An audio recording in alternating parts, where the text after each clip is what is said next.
புதிய பாதை திரைப்படத்தின் மூலமா இயக்குனரானவர் தான் நடிகர் பார்த்திபன். அந்த படத்துல ஹீரோயினா நடிச்சவங்க தான் நடிகை சீதா. அவங்கள தான் பார்த்திபன் காதலிச்சு திருமணம் செஞ்சுக்கிட்டாரு. இவங்களுக்கு 3 குழந்தைகள் பிறந்ததுக்கு அப்புறம் 12 வருடங்கள் கழித்து 2 பேருமே விவாகரத்து பெற்று பிரிஞ்சிட்டாங்க. விவாகரத்துக்கு அப்புறம் கூட நடிகை சீதா சீரியல்லையும் சினிமாவிலையும் நடிச்சுட்டு தனியாக தான் வாழ்ந்துட்டும் வராங்க. அதே மாதிரி நடிகர் பார்த்திபனும் 2வது திருமணம் செய்து கொள்ளாமலே தனியாக தான் வாழ்ந்துட்டு வராரு. இந்த நிலையில நடிகர் பார்த்திபன் அவங்களோட திருமண வாழ்க்கை குறித்து ஒரு யூடியூப் சேனலுக்கு பேட்டி அளிச்சிருக்காரு.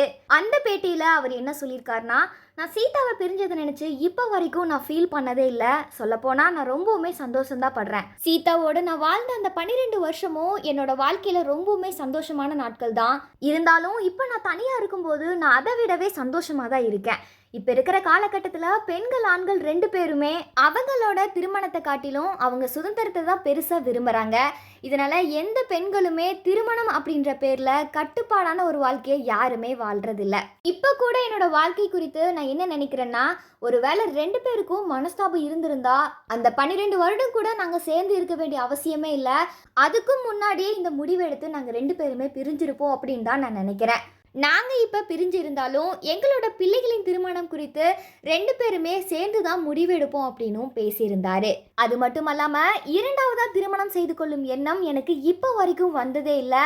மனைவி அப்படின்ற ஸ்தானம் என்னைக்குமே அது அவங்க மட்டும்தான். இதுக்கப்புறம் இருக்கக்கூடிய என்னோட மீதி வாழ்க்கையும் சினிமாவில் மட்டும்தான் இருக்குமே தவிர என்னோட திருமண வாழ்க்கையில் இருக்காது அப்படின்னு சொல்லியிருந்தாரு.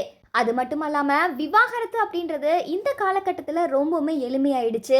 திருமணமான 6 மாதங்கள்லேயே விவாகரத்து கேட்பவங்க இப்போ நிறைய பேர் இருக்காங்க. முன்னெல்லாம் இந்த சமுதாயம் என்ன சொல்லுமோ அப்படின்ற பயம் எல்லாருக்குமே இருந்துச்சு. ஆனால் இப்போ இருக்கிற காலகட்டத்தில் அந்த பயம் இருக்குதானே தெரியாமல் போயிடுச்சு. ஏன்னா சமுதாயத்துக்காக நம்ம வாழணுமா இல்லை எனக்காக வாழணுமா அப்படின்ற கேள்வி இப்போ வந்துருச்சு அப்படின்னு பார்த்திபன் ரொம்பவுமே எமோஷ்னலாக பேசியிருந்தாரு. நடிகர் பார்த்திபன் பேசின இந்த ஒரு ஸ்பீச் குறித்து உங்களோட கருத்துக்களை மறக்காம கமெண்ட் செக்ஷன்ல பதிவு பண்ணுங்க.